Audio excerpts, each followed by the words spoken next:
Welcome, nutritionradio.org listeners. This is Lonnie Lowry, University Nutrition Professor of over 20 years and podcast host of long-running shows like Iron Radio. Come on in. Hey, everybody. Welcome to another episode of Nutrition Radio. This is Lonnie Lowry. We have Anthony Fleck with us today. Real quickly, topic that Anthony's bringing to the table.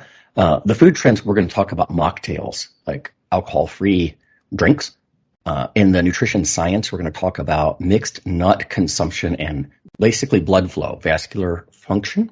There's lots of drugs, of course, on the market. And sometimes people in fitness settings even use them for increased blood flow, hoping that will help with progress and all that kind of thing. But lots of reasons, probably to eat nuts for those who aren't allergic. In section 3, we're going to talk about how to assess dietary supplement safety. So some of these consumer education websites and what we think of them. And then lastly, as far as a product review, we'll talk about some of these modified food products. I mean, food processing is not always bad. We talked about that in season 1. Oftentimes we talk about processed, ultra-processed foods. It's almost used synonymously with Big Macs and French fries, and that's not always the case. So there are things like Quest chips, for example, and I think there's some neat components there, ways to sneak protein into your diet and, other things. So having said that, from the intro, I am Lonnie Lowry. I've been a professor for about 20 years. Now I mostly consult with universities in the food industry and that kind of stuff. And I am Anthony Fleck. I am a fitness enthusiast, a layperson, although I do have a educational background in microbiology, so I enjoy the sciencey egghead side of things as well. I could have used you on Iron Radio this morning, Anthony, because we were talking about gut microbiota. And I'll tell you, some of those bugs, I cannot pronounce those names. I'm like, there looks like there's 8 ways to possibly pronounce this, and I'm going to make myself look like a fool. You just take a confident guess and run with it and hope. I guess, man. Jeez. Okay. So let's start with the food trends. So alcohol-free drinks. You got something, was it Wall Street Journal? Market news, food and fitness trends. Yeah, I pulled a couple articles for this one because I've noticed in media, I've seen a few different reports saying that people are drinking less than normal, people are drinking more. And so I went out thinking it would be a good topic for Nutrition Radio and looked out there. And conveniently, the Wall Street Journal had just posted an article from now 2 days ago, talking about this exact topic, talking about non-alcoholic beer in particular, but also just non-alcoholic drinks in general. And so they found in their looking through polls and whatnot, using Gallup polls as a big source for their article, that non-alcoholic beer sales in the U.S. have been growing about 31% over the last 4 years. So COVID sales in general had dropped for a little while. So even in the last year, sales have been 30%. So they've kind of recovered from the drop in COVID sales. And they're finding that Gallup poll that they cited found that among 18 to 34-year-olds in the U.S., about 62% described themselves as drinkers rather than abstainers of alcohol in the last 2 years. And that's down from 72% back in the early 2000s. Even just the question, hey, have you had a drink in the last 7 days? The answers showed 38% said yes now, and that's down from 49% 20 years earlier. So that's a 10 percentage points less than 20 years prior for both of those questions. So I thought that was kind of an interesting trend that at least among 18 to 34-year-olds, they seem to be drinking less. And there's products out there to support that now. So the non-alcoholic beer is pretty popular. Heineken Zero, I guess, is the most popular non-alcoholic beer in the U.S. I haven't tried that one myself, but no. It seems to be popular.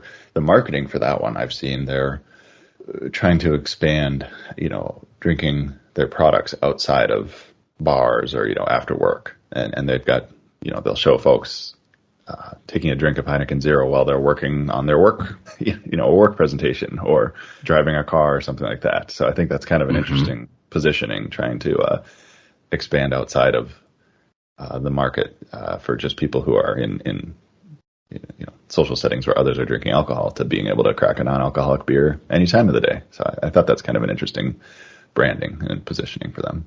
Yeah, it is. To me, it's sort of a mindset thing. Like, if I was preparing some PowerPoints for class, I don't think I'd be sipping any, like, it's just not my mindset to want to have a beer. Right. Like I'm a Guinness guy, so I don't know what my options would be, I mean, it's not like it's heavily, alcoholic.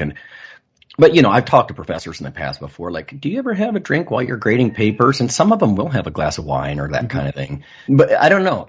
I'm kind of Puritan in that way. I don't know if I could do it, but it does make sense if you're trying to limit alcohol intake. Because that's something that government guidelines have really changed in recent years. Like it used to be because of, alcohol can raise your HDL, good cholesterol and all that kind of thing that, some is good, 1 to 2 drinks, a little more for men, a little less for women because of the way that men break it down more quickly. But the point being is they have since just said less is better. Like just try less. In fact, I was looking at a paper here. If people are interested, they can look at the NHANES, the National Health and Nutrition Examination Survey.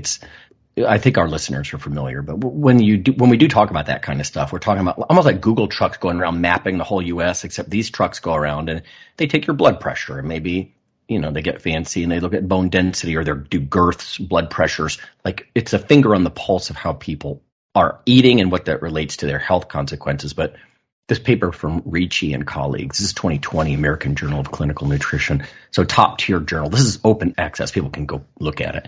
Excessive alcohol use is the third leading cause of mortality in the U.S., where alcohol use consistently increased over the last decades. And it talks about the trends and what's happening to them now, sort of to your points. One of the things that jumped out at me here in the result, it says alcohol use above current U.S. recommendations was associated with increased all-cause and cause-specific mortality risk ranging from 39 to 126%. And then they talk, sort of the connections there. Is this something that you would do if you went out? Like if you're going out with friends or something, I mean, you're not going to get sort of the social lubricant thing. I'm trying to think about the pros and cons of this, I was thinking the same. I've also seen people postulate, and I don't know off the top of my head how well it's backed up, that alcohol played a huge role in, brings people together and forming societies and all that stuff. So I'm curious, by not having it, do we lose something? There's all the health issues, of course, but do we lose something on the social side as people reduce consumption? I have ordered non-alcoholic mocktails or similar drinks like that when I've gone out with friends, if I'm just not feeling like a drink, or if maybe I've had a couple drinks and I don't want to have any more right then. My big sticking point is they tend to be just as expensive as the alcoholic drinks. Oh, so, you're paying for some sparkling water and some juice and maybe a little garnish. It's just right. It's tough for me to stomach $10 for a bit of water. Yeah, and not feel gypped. Exactly. So anyway, I looked just for kicks at one of the local bars near me, and they've got a mocktail menu. They've got a Negroni, a Mojito, a beer, a Moscow Mule, and a couple other drinks that they offer a non-alcoholic version. So it's out there. Honestly, it might be a strategy. I mean, when I was in college, I used to say, if I'm going to go drink, I'm going to do it right. Like purposely trying to get inebriated. Get your money's worth. Yeah, but at the same time, I can almost see some advantage if you did want to just relax and go for that social lubrication. You could have a drink, and then maybe your second drink is a fake one. Mm-hmm. Then your third one is real. Like, it's almost like the way that I do half-calf coffee. You're just trying to limit the total amount. Like before a workout, I wouldn't limit caffeine, but in the morning or other times a day, it's something that I think about because I don't want to abuse it, right? I mean, the way I look at caffeine is a lot the way I look at alcohol. I know that caffeine isn't addictive in the same way, but I just don't want to abuse the privilege, kind of, Right. But I know that people, for genetic reasons and other reasons, people approach this in all kinds of ways. I'll have to ask my wife, because she's worked in alcohol and other drug counseling, what's the role of this? Would you tell people just don't, just don't even do the mocktails, or is mocktail something that's like a step down where you can feel right. like you're having a drink? Like, what's the current thinking there? I'll have to report back next week and see what she thinks. So it's that Gallup poll that I looked at and that the Wall Street Journal cited also mentioned that older adults are actually drinking more. So it's interesting to see the dichotomy between the younger folks and the older folks, the different trends there. Yeah. Yeah, you know what? There's a lot. Gen Zers are different. Like I've reported on different kinds of market data. And this is interesting to hear this too. They do seem to differ in a lot of ways. They're living in a society that people are much more interested, I think, in maintaining or, preserving health in the world, and the kind of green thinking than it used to be. Not that conservation wasn't always a thing, but yeah, and it's interesting to see the alcohol trends too. I don't know, maybe it's because civilization is morphing so quickly, like innovations happen so quickly that it's interesting to see. But I do think that the younger generation, post-millennial, seems to be different. Oh, that's interesting. I was going to just offer one personal tip from a friend. I have friends that sometimes prefer to mix in some non-alcoholic drinks when they're at home in the mornings instead of doing like a Bloody Mary or something along those lines. Just as simple as sparkling water and your fruit juice of choice. And they say it's got that same social, slow sipping, start your morning slow on a Sunday without the booze. And so it's worth giving a try. Yeah, it is a definite food product, if you will, market trend. And that's not what I would probably have thought of. So I'm glad you brought that up forward. Okay. In section 2, we're talking about breaking nutrition science. So it was a specific paper you found, I think, on nut consumption and blood vessels. Breaking nutrition science. Yes, so I found a paper from July of this year titled Longer-Term Mixed Nut Consumption Improves Brain Vascular Function and Memory, a randomized controlled crossover trial in older adults. So to summarize, and this was published in Clinical Nutrition Journal, they gave a 16-week test period to the subjects, who were all 60 to 70-year-old adults, where they gave them a pack of mixed nuts every day and asked them to eat those. And then they also asked them to follow just kind of like standard dietary guidelines across all the different groups. And those mixed nuts comprised, I think, about 15% of their calories for the day. So decent sized package of mixed nuts. Mm-hmm. They ate those over 16 weeks, 8-week washout, and then they had a 16-week control period where they were asked to follow that same rough diet, but they were not given any additional nuts to mix in.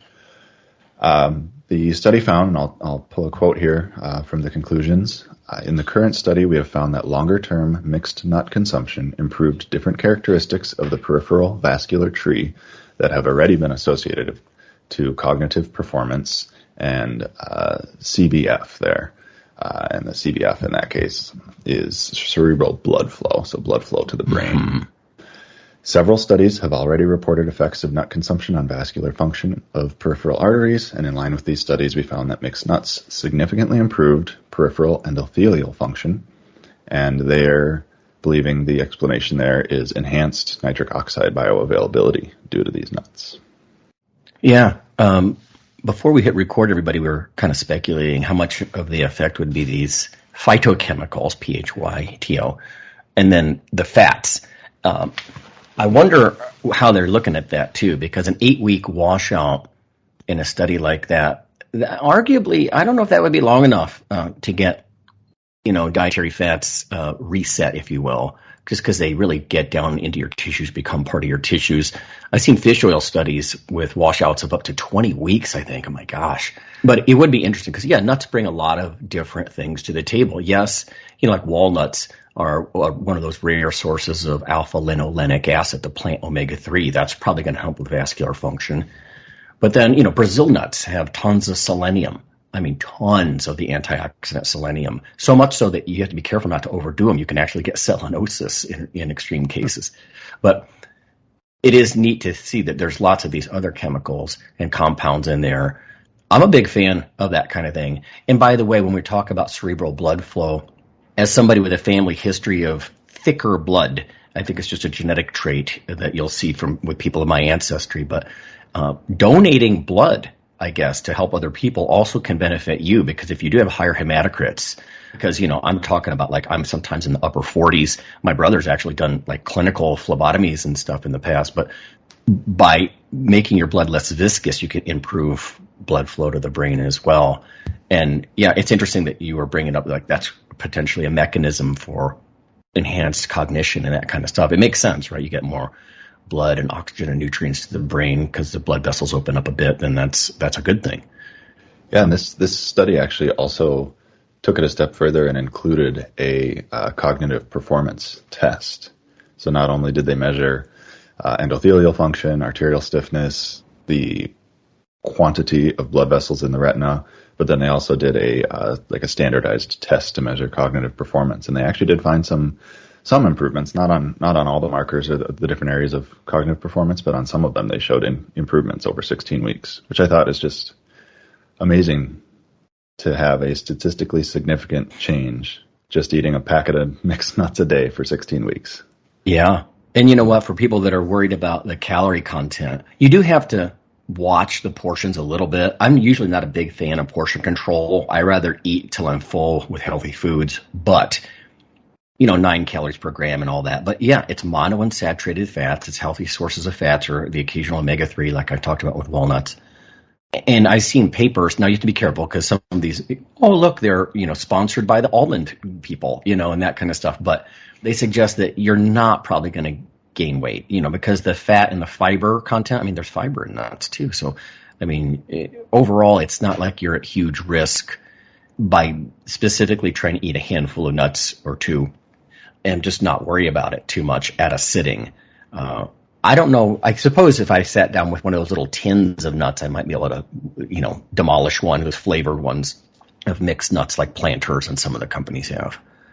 But by and large, I don't think most people are saying, it's very calorie dense, so you got to really, really limit that. But I do think you might want to keep an eye on portion control. Yeah, I think it's easy for me to sit down and have probably too many of them in one sitting. Yeah. So I do have to be a little mindful of it when I eat, especially like cashews, or if you buy shelled pistachios. Oh, I know. If you remove that barrier to eat. No, that's true. I totally agree. So maybe there you go. Maybe there's a tip: is buy the shelled nuts so it slows you down a little bit. Right. Yeah. Earn it. Earn your calorie load. That's funny. No, you're right. And that's an example of, I think, food processing potentially being problematic, right? Because, they're all shelled for you. Yeah, they're also freaking delicious.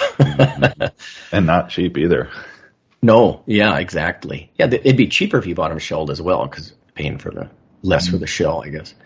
I did take a look, just because, this was just one study, pretty small number of participants, I think like 30 or fewer. So I took a look out there as well to see if there were any meta-analyses that were looking at other papers that have been done, and I did find one in 2015 and one in 2017 that looked at a few thousand participants at some different markers. One of them focused on inflammation and found no effect on inflammation markers, but they did find an increase in flow-mediated dilation, which, as I understand from a layman's perspective, this is just the ability to the blood vessels to expand and dilate when blood flow comes through them. And maybe you can correct me if you know otherwise, but that's my understanding. Yeah, that's very similar to what you were reporting with the earlier piece, I think, as far as NO and blood vessels opening up. And I think most people need to realize they're vascular beds, depending where in the body, but they're not all open all the time, right? So keeping them dilated could be a good thing, especially I think as we age. But anyway, yeah. Mm-hmm. Yeah. And then the last study just showed, looked at blood pressure and showed overall nut consumption had no effect on systolic blood pressure, the top number. But pistachios actually seemed to have, pistachios alone, when they broke out that subgroup from the overall nut consumption, they seemed to find some effects on both systolic and diastolic blood pressures. Oh, so curious there that there might be some compound or something in the pistachios. Maybe that's causing an impact. Well, it's good that we both like pistachios. Yeah, right? Yeah. Anyway, looking at the broader picture with a couple of meta-analyses, it seems like there's something to it. It seems like this latest study that was published this year is building on an already existing body of evidence that mixed nuts have some good effects. Yeah. Honestly, when you think about paleo nutrition and stuff like that, it's the kind of thing that I think humans evolved to consume. And we just don't much, short of peanut butter, maybe the average person, I don't know. But what you're saying about the selecting out the subgroup of pistachios, that suggests to me that there is some kind of phytochemical or something at work, because most nuts are going to share that monounsaturated fat, which is itself can, be helpful. But yeah, they're all going to have that. So if a specific one has a particular effect, it might be some of the plant chemicals in there. Mm-hmm. Just something I found really interesting from the 2023 study is they measured through MRI where the blood flow increased in the brain, and they found it wasn't universal. They found increased blood flow in the parietal and the frontal lobes. And what I thought was the most curious is that they looked at other studies that have done similar MRI imaging and have found other diets with other foods have also increased the cerebral blood flow, but different diets sometimes are lighting up different areas of the brain, which I thought was really interesting. Is that, like you said, maybe it's something in the phytochemicals, maybe it's what specific types of fatty acids are in there. But I thought that was really cool to think they cited a Mediterranean diet study that showed different areas of the brain lighting up. I thought that was so cool. Yeah, because you got to think that would influence cognition or behavior in some way, right? Exactly. Yeah, we were just talking, in fact, on Iron Radio this morning about the idea that a healthful diet, which includes seeds and nuts, is almost requisite, according to a new paper, to help your microbiome do their thing and produce like the healthy short chain fatty acids and that kind of stuff. So it's kind of like why do we eat fiber? One of the reasons would be to get some of these short chain fatty acids, and that you actually have to have a fairly high diet quality. They were linking diet quality to the ability of the bugs in your large intestines, mostly large intestines, to make these short chain fatty acids. And because they're tasty to a lot of people, especially for these flavor packets and stuff that you can take around, like you were alluding to, maybe that's something I should have focused on more when I was a university sports nutritionist, because I would try to work on increasing vegetable consumption, which is still a good idea. But this might be something that, it's a protein source that doesn't spoil. And, reconstituted proteins often do go bad in the heat and that kind of stuff. So maybe that's something I should have focused on more to increase the diet quality of some of these athletes who they lived at McDonald's, 3 times a day. Urban food deserts, all that kind of stuff. We kind of touched on it. And, maybe nuts are a no-brainer, no pun intended here, as far as getting, improved overall diet quality in just a convenient way, right? Because convenience, I think, is just so big. Portable foods are so huge. Yeah, nuts and fruits and all those foods that are just, they're in their own package usually. They're easy to take with you, and they don't spoil quickly. It makes it so much easier when you're busy and an athlete on the go, whatever. I really think, as a square one, depending on the baseline of the person, of course, like you might want to think about getting more protein in someone if they're one of the people who don't get enough. But if they're eating a lot of burgers and fast food meats and stuff, they might not be as low on the protein thing, especially if they're young and they have a good appetite. But other than the protein thing, improving diet quality, I would think that, nuts and seeds would be a great way to do that. There's of course, a lot of bars, like those Kind bars and things like that. They're held together, I think, with brown rice syrup, some of them, and that kind of thing. But probably a really good idea. Like, again, even from a paleo nutrition or evolutionary perspective, it just seems smart. So that's a good one. Now watch, we'll start to see some functional foods they're going to try to isolate what's good in the nuts and just put those in there. And it's like, sometimes it's better not to fool Mother Nature. Just eat the nuts of your choice. And they'll dose it in the smallest possible amount they can, too. All right. And in an effective, tiny amount. Yeah. All right. Now, this next section that we're going to talk about as far as a tip when it comes to, weight management and other things is a topic that's really near and dear to my heart, because consumer education in this age of democratized publishing, right? Everybody can share their opinions, and oftentimes they share them as if they're fact. And that's a problem, right? To me, education either comes from formal schooling or experience, and it's validated in some way. And instead you have people saying all kinds of stuff on these crappy YouTube channels and other things. And that leaves the average lay person, everybody, Anthony and I were talking about this before we hit the record button, but a lot of people aren't going to go to PubMed. They're not going to go to the National Library of Medicine and like my students would in the past, even I'm talking about 19-year-old undergrads, a lot of times, I'm like, just drop to the conclusion. Go to the end of the abstract summary if you want to know what they conclude, right? But even then, most people aren't going to do that. So you had a tip as far as consumer education, I guess we would call it. Weight management tips.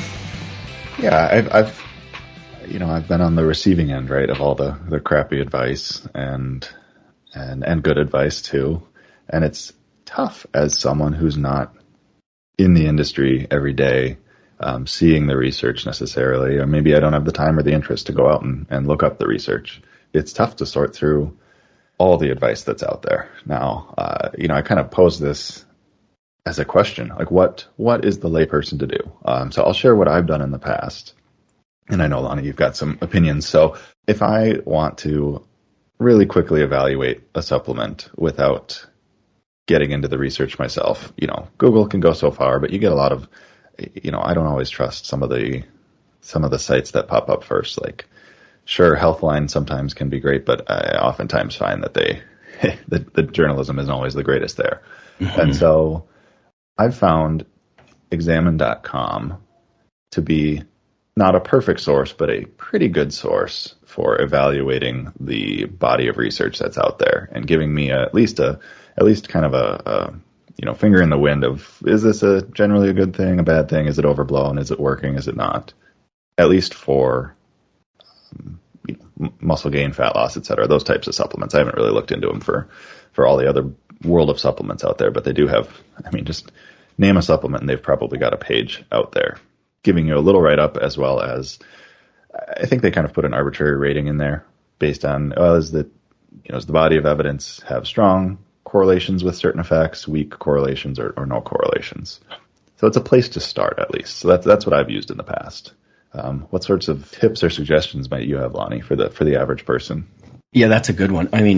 I have used examine.com to get leads, right? Because they'll reference something, which I think is good. Like this is almost like, consumer ed 101, I know, but if you're going to say something that's got numbers in it or isn't common knowledge, then you should cite it. Like, I want evidence-based reporting and not just opinion-based. And I have used examine.com just to kind of look for leads. I don't like how they'll make a statement and then parenthetically they'll put some numbers and then you hover over it and it says, this is a trusted source. But then they point to PubMed, which is the National Library of Medicine, but that's a clearinghouse of information. That's not the source. The source would be the university or the corporation sometimes that it's coming from. So I think it does kind of miseducate people, like, PubMed is a source. Well, it's a link to a source, and I think it's important. The reason that's important is because there's a difference between primary and secondary or even tertiary literature, right? Primary is from the horse's mouth. Those studies usually start with titles like the effects of X on Y, the effects of nuts on cerebral blood flow, that kind of stuff. Secondary sources would be review papers. Like, I just published a fairly sweeping review paper on the effects of coffee on like health and performance. But that's me. Yes, I was talking about some of my own work in there, but mostly just other people's work, hundreds of other papers. The risk people have with secondary literature is that you're kind of relying on the conclusions of the researcher. And sometimes, for example, I've seen people, and it feels like there's a sense of bias in what they wrote. Maybe it's because it was corporate sponsored. That doesn't automatically make a study bad. Or maybe it's because they're just really anti-meat, for example. Like, I've read some papers, I'm like, you're just really, really pro-soy.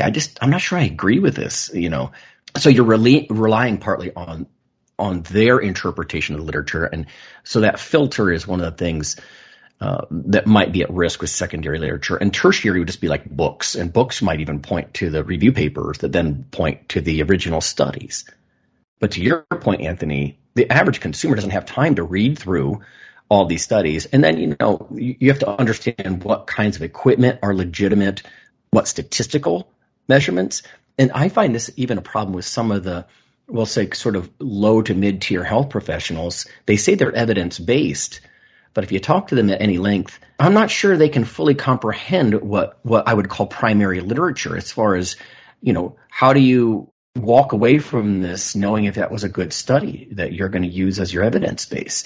Now, a lot of times what they'll do is they'll say, well, it's part of our guidelines, my group's guidelines. Well, that seems a little insular and potentially risky there, because you get this sort of party line, the risk of this kind of thing. But anyway, yeah, there are some. I would point, actually, a lot of people, if you're interested in dietary supplements, ODS.gov. I would rely on them much more, the Office of Dietary Supplements. So even if you just trust the government, the .edu and the .gov websites are almost always a better bet than, just random YouTube searches or Google searches. Examine.com, yep, that's one of them. There's a couple of different ones that you could look at, but I would really recommend ODS.gov. It's part of the National Institutes of Health. But it's a good point you make, Anthony, about, oh my gosh, the average person, they're not going to go read the primary literature, And when I talk about some healthcare professionals having some issues reading the literature, it's because that's not their main thing. They're not doing that all the time. Like if I were to ask them, what do you think of that p-value? Or maybe even deeper, their choice of a post hoc looked very liberal. Why did they use a Duncan? They could have used a Chaffee or a Tukey. And, that's going to affect the interpretation, something being significant or not significant. That's what I mean. Some of the stats and the research design can get pretty chewy. And yeah, there are lots of healthcare practitioners that can read that stuff, but some not necessarily. It's just not what they do every day. It's a learned skill to be able to read the primary research. And, even I did a lot of it when I was in school. And then I'll go through periods where I don't do it for a while. And it takes me a little while to get up to speed again. And a lot of Googling to remind myself on, like you said, the different statistical analyses there's so many of them. It's tough to be an expert on everything. Yeah. And you know what? You're doing a level of due diligence because you're an educated guy that a lot of people aren't. They're not even going to question the goober on YouTube showing you his abs and saying why cardio never works, which I've seen quite a bit lately. I'm like, oh man. I mean, as pro resistance training as I am on the fitness side, I would never tell you don't do any aerobic or cardio work or that it doesn't work. It depends what you mean by quote unquote work, right? I've never had a piece of equipment in my lab that measured good or worked. So science is so reductionist. I think people need to keep that in mind. A new paper will come out. The hypothesis is very narrow and it inches things forward. But if you're left wanting stuff like, well, is this good? Well, what do you mean? Like we were just talking about blood flow. Is that good? Is that just a mechanism for cognition? Why is blood flow good? Stuff like that. A lot of this has a certain, the conclusion is that things go up or down. That's really what people are looking at in literature. This or that variable, dependent variable, increased or decreased, blood pressure decreased. Cognition on this or that specific paper and pencil test, or maybe it was a computerized, spacebar reaction time test. What did they actually do? And that's what I used to tell students in research design classes is the evening news loves to say, new study proves, well, that's already kind of wrong. Stats are probabilities, right? They're likelihoods. It might be 95% likely or 99+% likely to happen, but it doesn't prove anything. You want proof. I don't know, go do math or philosophy or something, but biology is way too messy for that. And then they don't share all the juicy stuff, like in whom, like all the methods. Was this in people like me? Can I apply, as a 50-something male, can I apply octogenarians from Tibet, women? Do they respond in the same way as I do? They're people, but is there a reason for some, population specificity or the piece of equipment, like I said, or the statistics that are used or what controls? Researchers sometimes fail to control physical activity. Like nutrition researchers don't always look at that enough. So on the other podcasts on Iron Radio, Phil and I would always talk about that. Like, well, this is in fitness people, Lonnie, this isn't in lifters. That's true. And those people handle carbohydrates better. They're different from the ground up. So yes, they're human beings, but yeah, population specificity, the type of equipment, all the control variables and all the things that go into it. So it does leave the average consumer wondering. And I do think examine.com is certainly a better source, like I said, than a random Google or YouTube. I would go look at the original studies, even if you're not used to reading the literature, at least drop to the bottom of that abstract and see what did the researchers themselves conclude. Is there some juicy quote you can find? I still do that sometimes when I'm skimming through stuff before I do a deep dive. So, yeah, examine.com is not bad. I think ods.gov, the Office of Dietary Supplements, would be my first choice. And if you're capable, and like you said, it's a skill set, and amen to that. That's one of the reasons education matters, is it's a skill. People will say, oh, well, education doesn't provide a skill. Well, if you mean like surgical skills, like a surgeon would have, no, a regular theoretical bachelor's degree is not going to do that. But reading research and performing science is a skill set. It is a skill, and it's a useful skill. And I'm afraid that we've overlooked that, I think, in the lay public. We're willing to accept opinion as fact, and that can be tragic. I've taken a look at the ODS website that you recommended, and just to get to your point about it's so hard to make generalizations on effects, right? A specific population or this or that. Just looking at a multivitamin, the page for multivitamins on the ODS website, they list a big bullet point. What are some of the effects of multivitamins on health? And about the only one that they provide a strong answer on is that multivitamins increase nutrient intake. The measurable thing that they can say, yep, taking nutrients does increase your nutrients. Other than that, like you said, it's the answer is often it depends, and that's what you get when you go to the ODS website. Is they say, well, it's unclear, but in this study for this population, this is what was seen. So I actually haven't visited the ODS website, and I just taking a look at it now, it looks like exactly the right approach of giving some of those caveats and pointing to population-specific effects and things like that. So they are a great recommendation I'll take away. Yeah, they are conservative. I'll give you that. I mean, because we're talking about, think about like a lot of FDA papers. People can rip on the Food and Drug Administration, and I have before for different reasons. But when they issue a paper, like I just wrote part of a paper on caffeine and how lethal caffeine could be, it's when people get highly concentrated amounts from like these powders and they mismeasure them and like what actually kills you. Anyway, I'm pouring through some of this stuff, and the FDA position on these things, what they show the public is just the veneer, is just the surface. If you keep clicking on those FDA.gov pages, you will find the source documents, and they are loaded with fairly deep literature reviews. Now, if you're a full-blown scientist, you might be able to critique some of what you see in there, but make no mistake, they are basing that on evidence. Now, some people will critique that, there's corporate influence, and the FDA isn't always as consistent as they could be in judging things. But again, the .gov and the .edu, painting with broad brushes, are the more trustworthy sources, especially compared to a lot of these lay people, because back in the day, the internet was called books, or magazines, and we had editors as gatekeepers. And that could be good or bad, but it did help increase quality, and you didn't see people's opinions being presented as fact, at least not as much, unless it was an editorial and they told you that they were conjecturing. But yeah, the ODS site also has pages for healthcare professionals, and that'd be for anybody who is experienced or educated enough to go deeper. And then they have ones more for the lay people. And, in both of these situations, I think they do err on the conservative side. Like they've had really mild conclusions about a few things that I really think have benefits, have fairly strong benefits.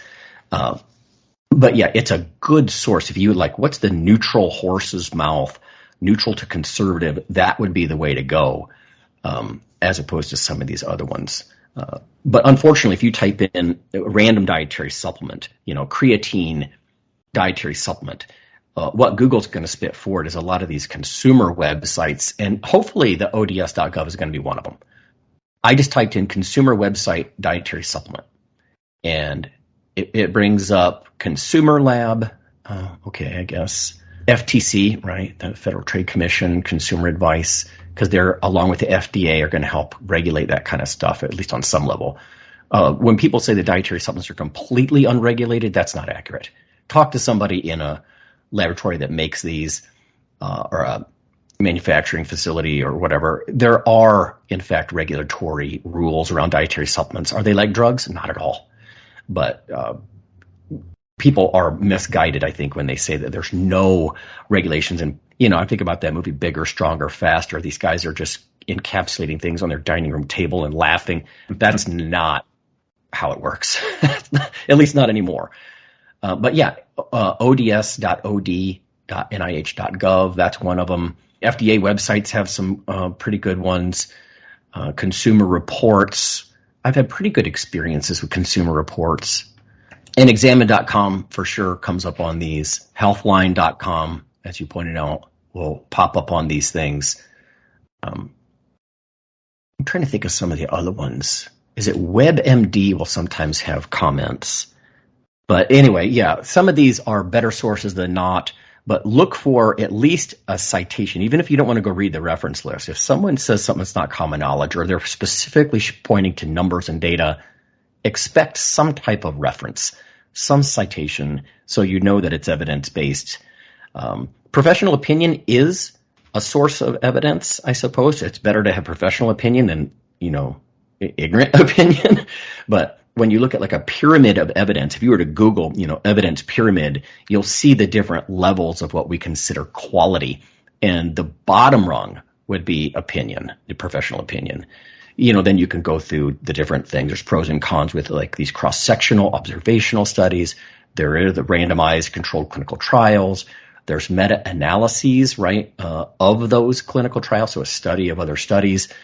But I would also recommend people do that. If you want to get yourself an infographic of what you should include as evidence, go type in evidence pyramid or evidence hierarchy, scientific evidence hierarchy, and eventually you'll see some of these triangles that kind of spell it out for you.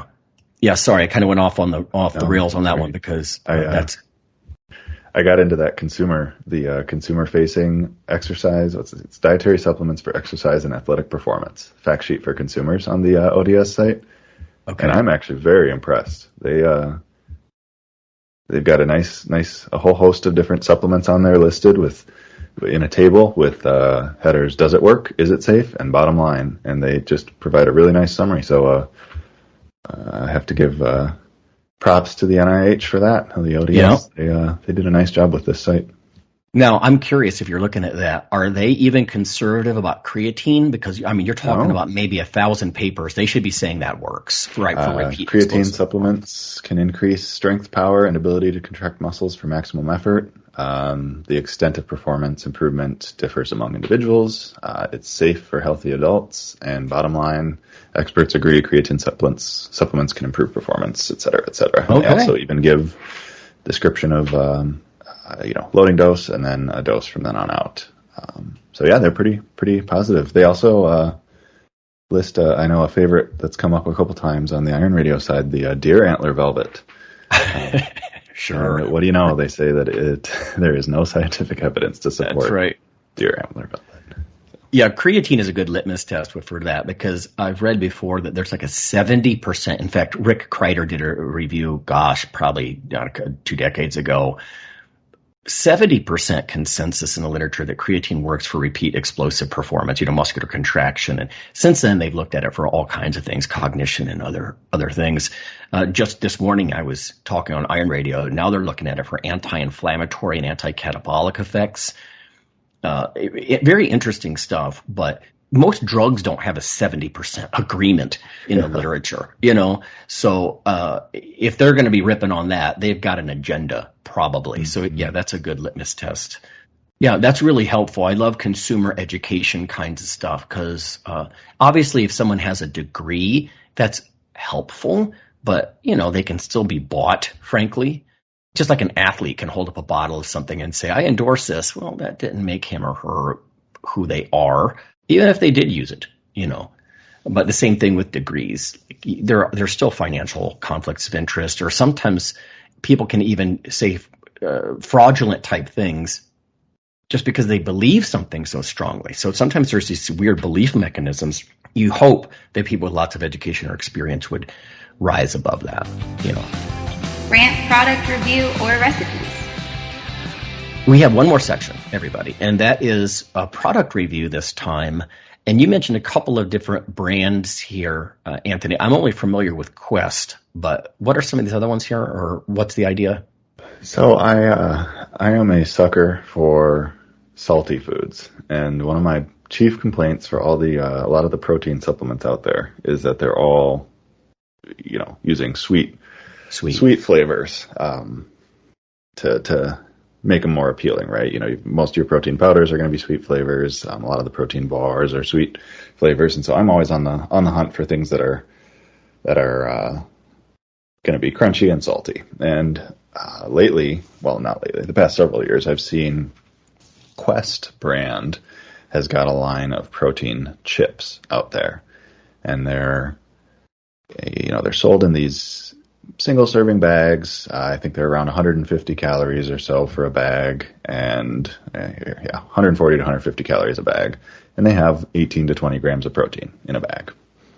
And it's milk protein, whey protein, plus some oils and cheese and the extra things that you need to make them taste good, that are laid out in a way that's pretty similar to a chip. I'd put them maybe 90% of the way there. But they scratch the itch for me for craving something salty and crunchy. So I've been having those for quite a while, and I like them. And I think, Lonnie, you mentioned you've tried the Quest brand chips in the past. Yeah, different flavors. I like them. They're expensive. Compared to regular chips, exactly. But yeah, it's a great point. I had a student do an innovation project once, in which I'm like, what you come up with, what is fresh, what's new. And she was talking about soup mixes that would have protein powders mixed in, like a Savory protein supplement. And I'm like, yeah, there aren't many of those, right? So I totally agreed. Your options for chips are all, starch and fat combinations. Almost all of them. If anything, I think the potato chips are probably less offensive because they tend to at least have more potassium in them, and that kind of stuff, as opposed to like a corn chip or a cheese puff, which is also corn. It's still, grains and fat, starch and fat.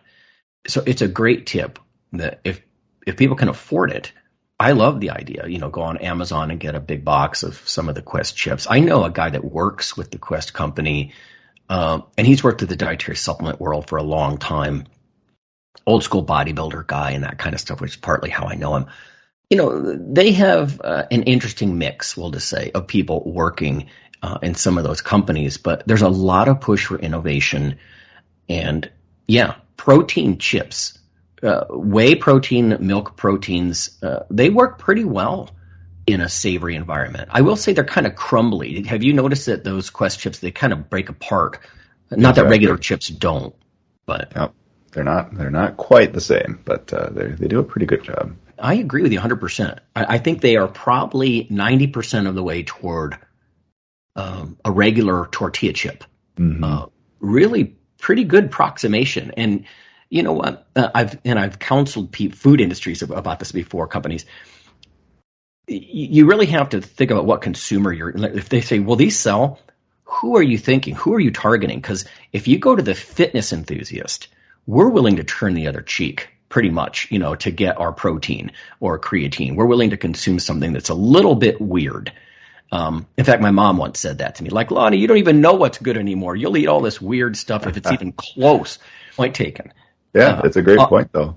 As opposed to a connoisseur, somebody who really loves the nuances of their snacks, yeah, they're going to detect some weirdness, and they might not be willing to buy a product like that. So I would always say, hey, who are you targeting? Whether it's whatever it is, food product. If you're going for a healthier product, yeah, us fitness enthusiasts are we're going to turn the other cheek quite a bit. But yeah, you don't have to do that much with the Quest chips. It's true. Now, I have tried protein cereals, and I think Quest or Premier Protein or one of them did that. Mm-hmm. Not a fan. Ugh, not a fan. I don't know. Texture was not there. It caused some gastrointestinal kind of upset and stuff like that. So there's lots of ways to judge these, I guess. But you mentioned some other brands as well. Yeah, so I just tried this week the brand Legendary Foods.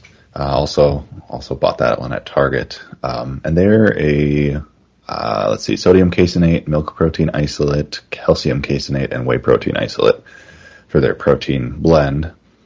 And they're kind of taking, I don't know if you've seen that, it's been more popular lately, popcorn chips, where they take corn and puff it a little bit and make that into a chip. Oh, so these guys are kind of recreating that. So it's like a puffed, I mean, just like think like the, the puffed rice cakes kind of a texture, and turning that into a chip. And so you get a little more volume. So it feels like you're getting a little more food maybe, for the same number of calories. Again, about 150 calories and about 20 grams of protein for a bag of those. And similar cost, about $2 or so per serving. So not cheap. What's your personal view then? I mean, are they similar to the Quest in that you're like, hey man, I like them. They scratch the itch. Between the two, I'll go back to Quest. I usually let myself buy one pack of 4 bags a week of the Quest, and any more than that, and I feel like I'm blowing too much money on. Yeah, no, me too. That's what I would do. Yep, it's almost the same thing. Not an everyday thing for me. It's a couple days a week. I'll have one of those. But I did want to cover one last brand because I think this is a fun one to mix in too, and that's Wilde, WILDE protein chips. Now, these aren't going to be the 20 grams of protein per serving kind of a thing, because what they've done here is take chicken breast and mix it in with a little bit of tapioca starch and some oil and some egg whites, etc. Pretty darn clean label if you look at it. It's chicken breast, tapioca, sunflower oil, egg whites, bone broth, and then seasonings plus some sodium citrate. It's pretty good. About 10 grams of protein for 170 calories total. A little bit of fiber, a couple grams of fiber in there. And I think the flavors that they've got on these ones, I've really only had the buffalo chicken flavor, but I think it's right up there with any real chip you can get. And the texture has that, they're a little more sturdy. You know, your complaint was the Quest chips get crumbly. Yeah. These ones are real crunchy. So, I really like these, and I definitely would suggest folks give them a try if they're interested in that type of food. Also available at Target, at least Target's near me. Oh, yeah, that was my next question is, yeah, they're not just in a specialty, like health food grocer, right? Right, so. Yeah. No, these are all, I'm a man of convenience. So yeah. If I see them while I'm shopping for my regular grocery shopping, I'll pick them up. If not, they're going to go over my head. I'm not going to see them. You know, you brought up something that I think is a good point. Kind of tangential, but when you think about, is it really high protein or not? Like I thought about that with protein bars. I think we talked about that with Gabby and Sean as co-hosts a couple of weeks ago, but there's a whole different section in the grocer, and food companies will think about this too. Where are we going to sell this? Is this in the granola aisle? Is this in the protein bar aisle? And with the chips, it's a little bit different, but I would wager most places are going to put the chips, unless, again, they're a specialty sort of, hippie health food grocer. They're probably going to put the chips in a specialty section with the supplements and that kind of stuff, and not always right next to the regular chips. I mean, some grocers might do that. But I do think you need to kind of have the right mindset too. Like some of these bars, they'll say high protein, or breakfast bar with high protein. And they're more just food, really. They might have 8 grams of protein. That's pretty good. That's a cup of milk. But it's not the 20 that you might think about in a protein bar, or something like that. And what you've been talking about, like with the Quest chips, they're right on par with what I would consider protein supplement foods. Like they're high enough protein to matter, as opposed to something that's got 6 or 8 grams. One of the cereals that I've looked at before, it says, what does it say? Something like 8 or 10 grams of protein when served with milk. I'm like, well, no crap. What? Like, shame on you, milk has 8 in a cup, a little 8-ounce cup. Like, geez. But yeah, I think when you look for snacks, you do have to think, am I just trying to do a little bit of damage control? Because sometimes I'll do that with a savory snack versus a full-on, solid whack of protein.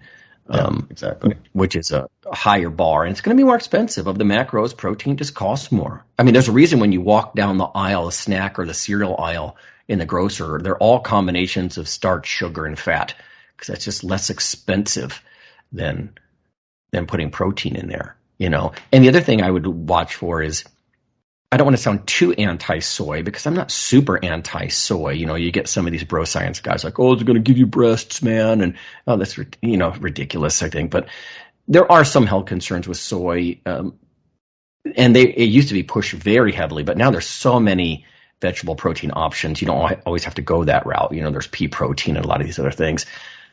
But that's the other thing I look at too when I look at some of these things. If it's just 100% soy isolate, I'm not as excited. Like almost everything you've mentioned, in fact, everything you mentioned was like dairy proteins.